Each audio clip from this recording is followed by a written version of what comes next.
Olá pessoal, tudo bem? Meu nome é Cristiano Claus, cirurgião, especialista em cirurgia do aparelho digestivo, e no vídeo de hoje a gente vai conversar sobre cirurgia de hérnia de hiato e cirurgia do refluxo gastroesofágico.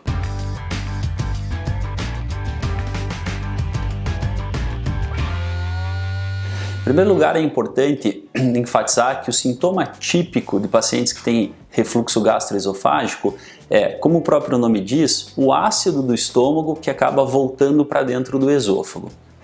Na imensa maioria das vezes, esses pacientes ou os pacientes com refluxo gastroesofágico, eles são tratados de forma medicamentosa e apenas um pequeno número de pacientes acaba sendo indicado ao tratamento cirúrgico.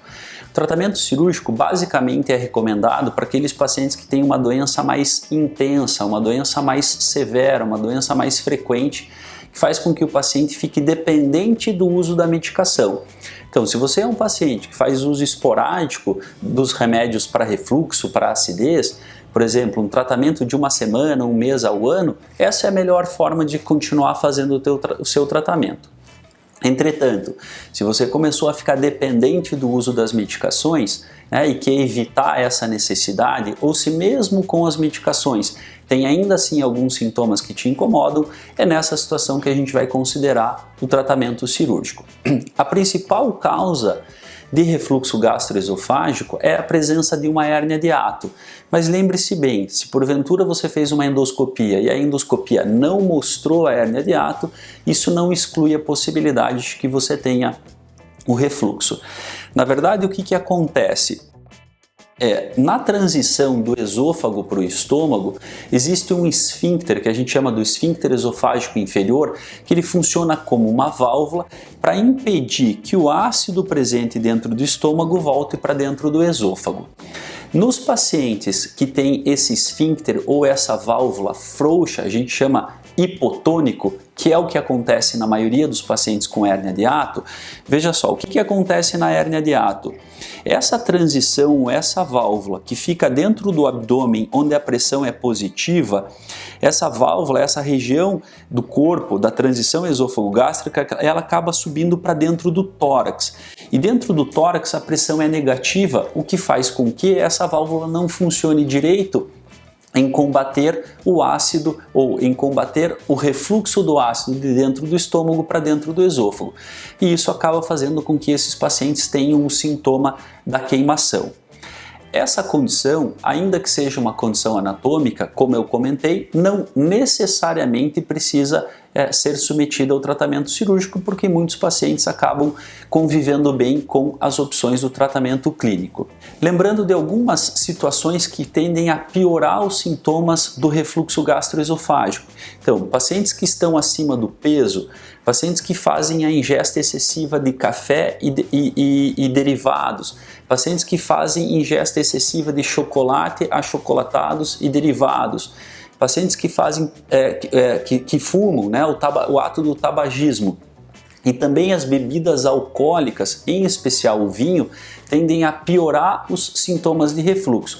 Então o que a gente recomenda? Se o paciente tem algum desses fatores que faz parte do seu dia a dia e ele quer diminuir os sintomas do refluxo, ele precisa, na medida do possível, evitar, diminuir o café, parar o tabagismo, diminuir o chocolate, diminuir a bebida alcoólica e principalmente, quando for o caso, perder peso, que é extremamente importante para a melhora dos sintomas. Agora, você tem esses sintomas, acabou procurando um médico, seja um gastroclínico ou seja um cirurgião, e aí a gente vai partir para uma investigação se o seu caso é um caso com indicação cirúrgica.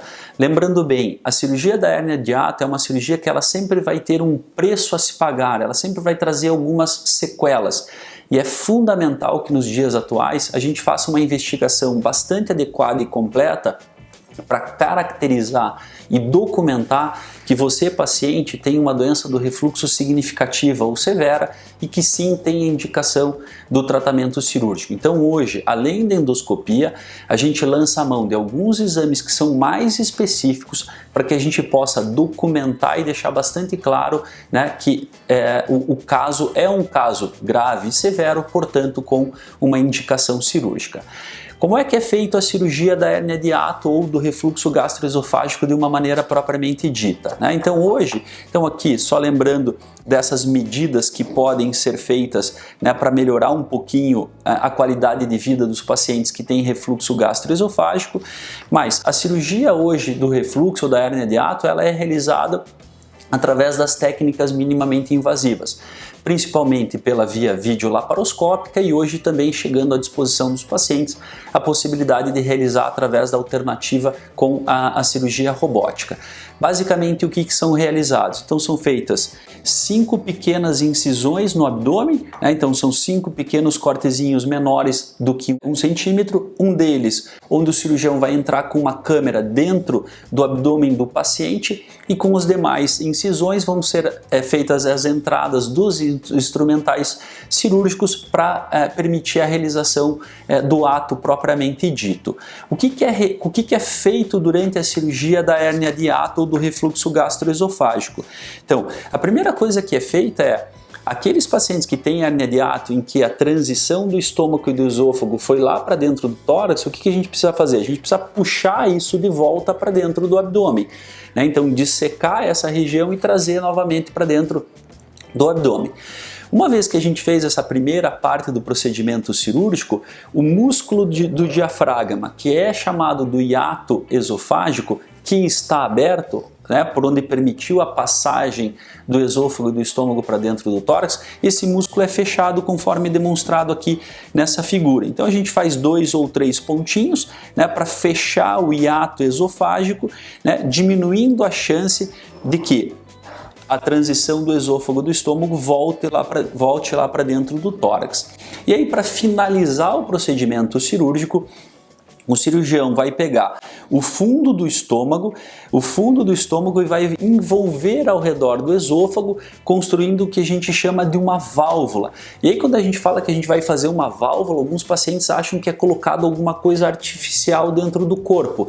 Não, a válvula é feita com o próprio organismo, com o fundo, com parte do estômago que vai ser feito, né, ao redor do esôfago, 360 graus. E qual que é o objetivo dessa válvula? O objetivo dessa válvula é criar uma área de maior pressão sobre a transição esôfago-gástrica, fazendo com que aquele ácido que estava dentro do estômago, que está dentro do estômago, não volte mais para dentro do esôfago. Ou seja, essa válvula vai exercer a função que antes era ou que deveria ser exercida pelo esfíncter inferior do esôfago. E aqui é importante a gente chamar a atenção que quando eu falei lá no começo do vídeo que a indicação da cirurgia da hérnia de hiato ela diminuiu ao longo dos últimos anos, é por causa dessa consequência. O fato de nós fazermos esse procedimento cirúrgico e utilizarmos um pedaço do estômago, ainda que seja um pedaço pequeno para construir essa válvula, isso vai causar algumas sequelas, algumas intercorrências para o paciente no pós-operatório. O paciente precisa saber que depois da cirurgia ele vai ter a melhora do seu sintoma do refluxo, entretanto ele pode ter um pouquinho de dificuldade para ingerir líquidos com gases, uma sensação de uma saciedade mais precoce. Veja, a capacidade do estômago permanece basicamente a mesma, mas a região do fundo do estômago, que é essa parte que a gente utiliza para fazer a válvula, é essa parte que normalmente distende quando o paciente se alimenta um pouquinho mais ou quando ingere líquidos com gases. E nesse caso, isso não vai mais ser possível, essa parte não vai mais distender porque ela está fazendo parte da válvula. Portanto, os pacientes vão ter um pouquinho mais de dificuldade com ingerir líquidos com gases, uma sensação de saciedade um pouco mais precoce, né? Uma impossibilidade de eructar ou de vomitar. E nas primeiras semanas depois da cirurgia, o paciente vai precisar ficar com uma dieta especial. Porque veja, essa manipulação toda do esôfago e essa válvula que foi criada vão fazer com que essa região fique edemaciada. E aí os pacientes vão precisar passar por uma dieta especial. Então veja, apesar da cirurgia da hérnia de hiato ser considerada hoje uma cirurgia de simples para média complexidade, o mais importante do que o ato cirúrgico é a indicação correta e o paciente entender, né, aquilo que vai acontecer com ele no pós-operatório. Então, acho que em relação à cirurgia do refluxo gastroesofágico, da cirurgia da hérnia de hiato, é isso, pessoal. Se vocês ficaram com alguma dúvida, deixe os comentários que a gente vai tentar respondê-los a todos. E se vocês ainda tiverem dúvidas e também quiserem algumas outras fontes de pesquisa, nos acompanhem nas mídias sociais ou lá no meu site, drcristianoclaus.com.br. A gente tem informações mais detalhadas sobre os procedimentos cirúrgicos que a gente realiza.